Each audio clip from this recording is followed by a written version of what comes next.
Il y a de la délinquance financière. Et je dis ici, oh ben vous la gardez. De toutes les façons, on savait que vous êtes le pape d'une religion qui n'en veut pas. Il y a violation des règles, vous dites que vous retirez la parole. Vous négociez... Une délinquance. Vous négociez la criminalité financière. Vous négociez la criminalité, vous êtes ridicule. Vous êtes ridicule. Vous êtes même délinquant. Ah non, c'est vous qui êtes délinquant. Vous êtes délinquant, vous. Vous l'êtes, vous.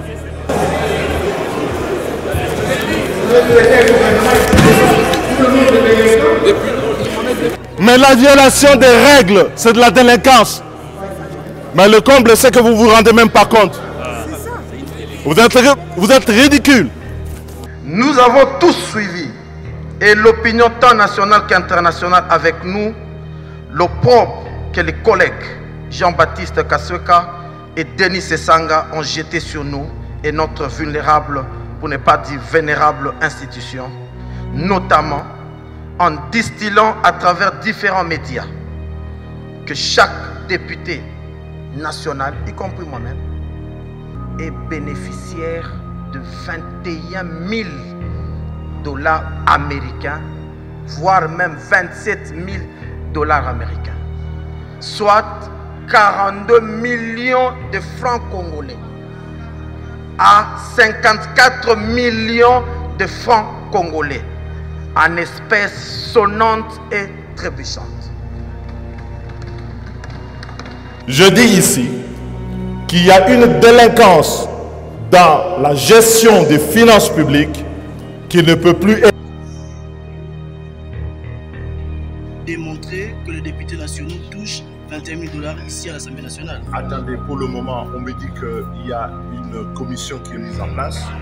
Je ne suis pas de nature à fuir mes responsabilités et j'assume mes propos, je les assumerai jusqu'au bout. Je mènerai ce combat, quoi qu'il en coûte, quelles qu'en soient les sanctions, au sein ou en dehors de l'Assemblée nationale. De façon consciente et pour des visées non avouées, nos deux collègues nous ont jetés en pâture. Pour la population, pour que cette population déverse sur les députés nationaux que nous sommes, non seulement sa colère inhérente aux difficultés du moment, mais aussi la loi du talion sur nous. Je suis très serein à pouvoir répondre à toute invitation de quelque commission que ce soit, dans la vérité et dans l'intégrité. Au vu de ce qui précède, je sollicite de l'auguste assemblée la mise sur pied d'une commission spéciale temporaire. C'est vraiment sérieux, chers collègues. Notre survie politique en dépend. Une commission est mise en place pour que vous démontrez comment est-ce que les députés touchent 21 000 dollars. Votre réaction? Écoutez, je suis en train de mener depuis des années un combat pour la réduction du train de vie de l'État. C'est un combat de conviction, c'est un combat de fond, un combat structurant pour notre pays. Je le mènerai jusqu'au bout, quoi qu'il en coûte, et je ne me laisse pas intimider par quoi que ce soit. D'aucuns ne pouvaient mettre en doute ces allégations mensongères, car ils sont tous soupçonnés d'être aussi bénéficiaires.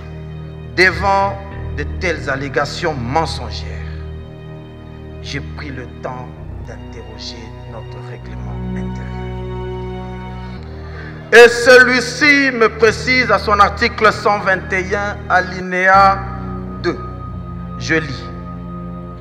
Tout député a l'obligation de sauvegarder à tout moment l'honneur et la dignité de ses fonctions ainsi que l'image de marque de l'Assemblée nationale. D'entendre les deux collègues donc question dans cette motion afin qu'ils puissent nous éclairer sur les motivations profondes qui les ont poussés à tromper l'opinion par des allégations mensongères. Je ne suis pas de nature à avoir peur. Ne craignez pas votre validation. On a dit si les preuves ne sont pas ajoutées, il faut sanctionner. Donc je suis prêt. Le mal est tellement profond que si les deux collègues devaient faire une contre-campagne contre leur père, ils ne s'y seraient pris autrement.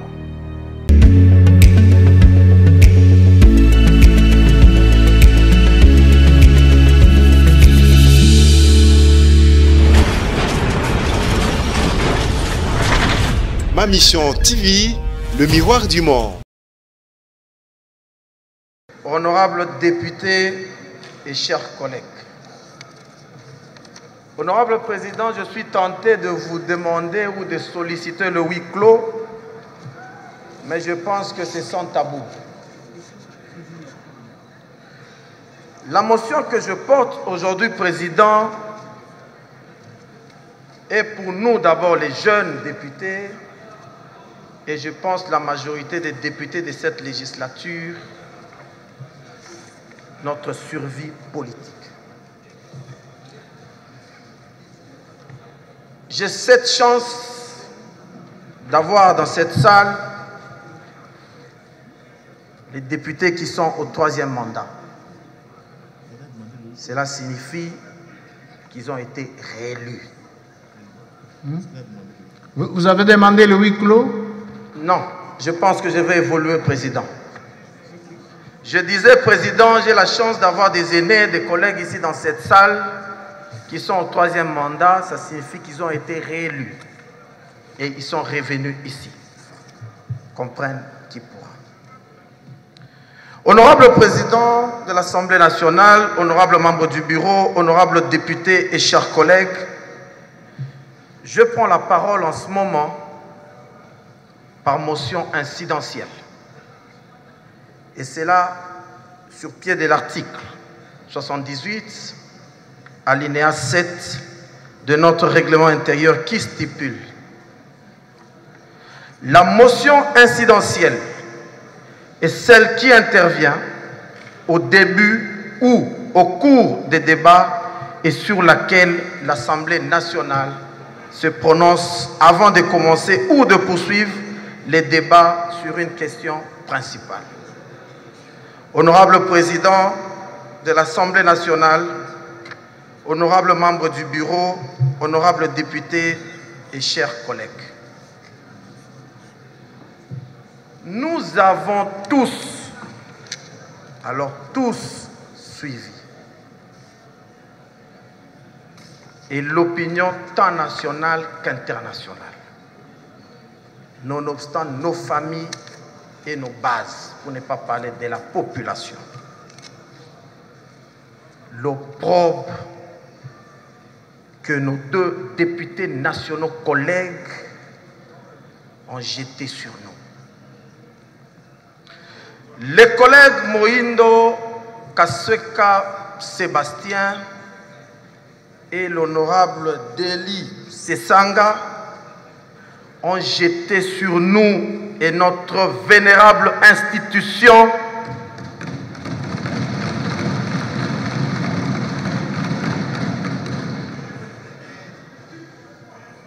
c'est vraiment sérieux, chers collègues. Notre survie politique en dépend.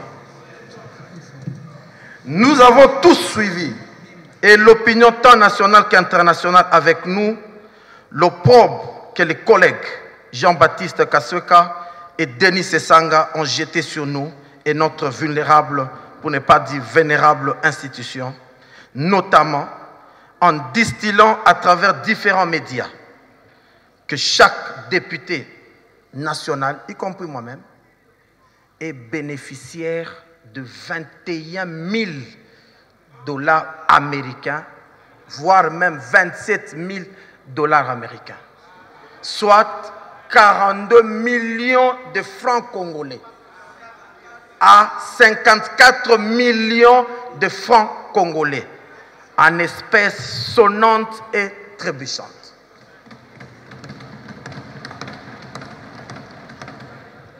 Honorable Président, honorable membre du bureau, honorables députés et chers collègues, de façon consciente et pour des visées non avouées, nos deux collègues nous ont jetés en pâture. pour la population, pour que cette population déverse sur les députés nationaux que nous sommes, non seulement sa colère inhérente aux difficultés du moment, mais aussi la loi du talion sur nous. Les réactions, tous azimuts, reçues, ne traduisent qu'une chasse à l'homme dont la cible est le député national ou l'institution Assemblée nationale. D'aucuns ne pouvaient mettre en doute ces allégations mensongères, car ils sont tous soupçonnés d'être aussi bénéficiaires. Le mal est tellement profond que si les deux collègues devaient faire une contre-campagne contre leur père, ils ne s'y seraient pris autrement. Honorable président de l'Assemblée nationale, honorables membres du bureau, honorables députés et estimés collègues, devant de telles allégations mensongères, j'ai pris le temps d'interroger notre règlement intérieur. Et celui-ci me précise à son article 121, alinéa 2. Je lis. Tout député a l'obligation de sauvegarder à tout moment l'honneur et la dignité de ses fonctions ainsi que l'image de marque de l'Assemblée nationale. Honorable président de l'Assemblée nationale, honorables membres du bureau, honorables députés et chers collègues, au vu de ce qui précède, je sollicite de l'auguste Assemblée la mise sur pied d'une commission spéciale temporaire qui aura pour but d'entendre les deux collègues dont question dans cette motion afin qu'ils puissent nous éclairer sur les motivations profondes qui les ont poussés à tromper l'opinion par des allégations mensongères. Faute d'étayer par des preuves leur affirmation gratuite, j'ai dit et je vous remercie, Président.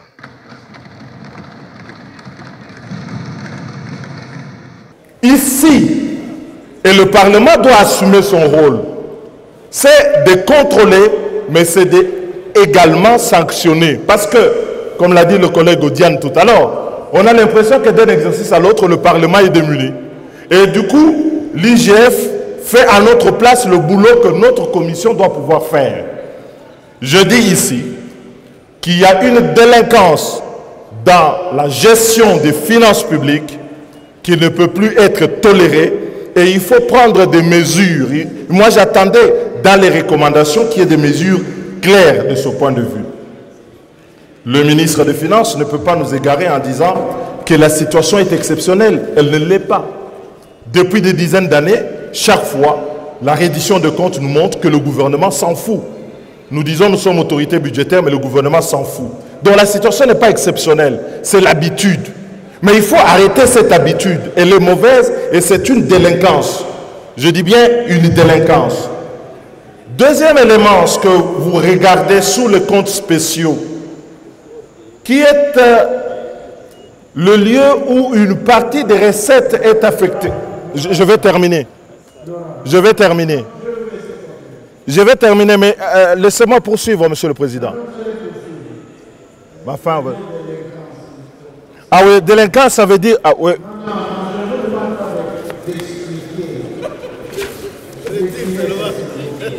Mais, honorable président, vous avez votre religion, j'ai la mienne. Une délinquance, c'est une délinquance. Une infraction, c'est de la délinquance.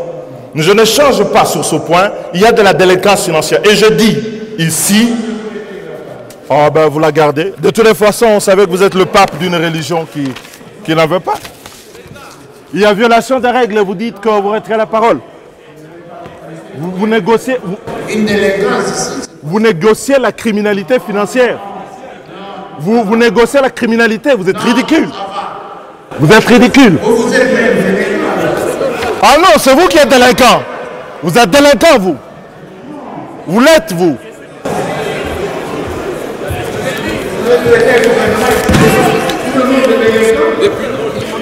Mais la violation des règles, c'est de la délinquance. Mais le comble, c'est que vous ne vous rendez même pas compte. Vous êtes ridicule.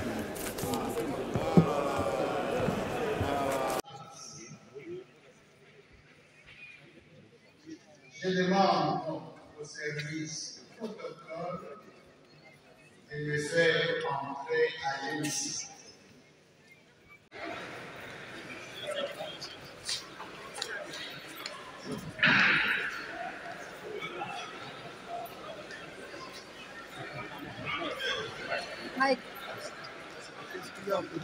Et à la démonstration, une commission est mise en place pour que vous démontrez combien ou comment est-ce que les députés touchent 21 000 $. Votre réaction?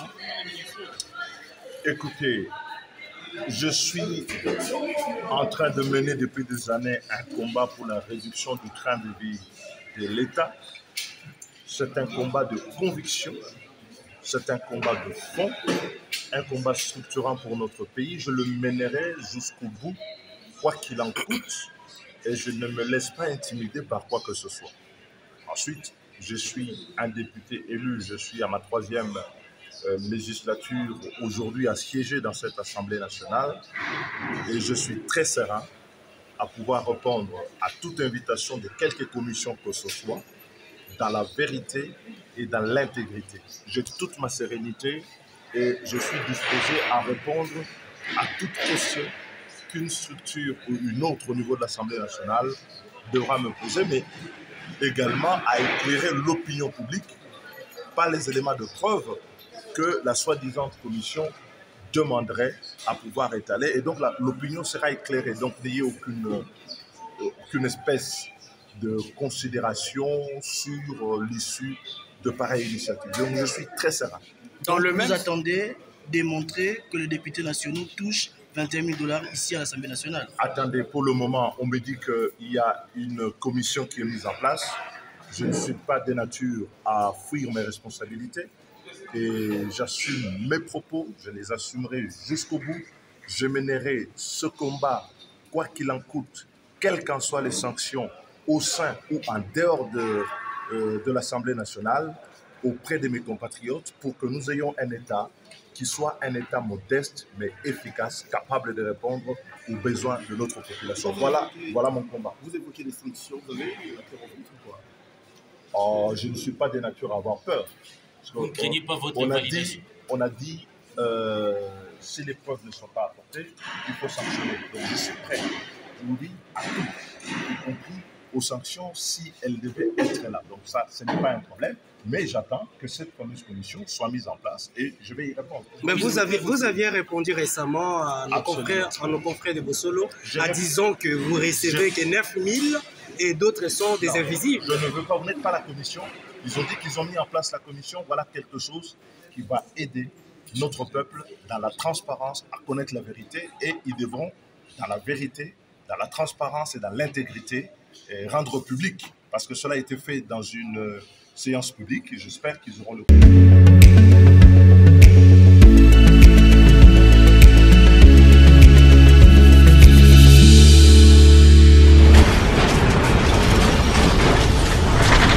Ma mission TV, le miroir du monde.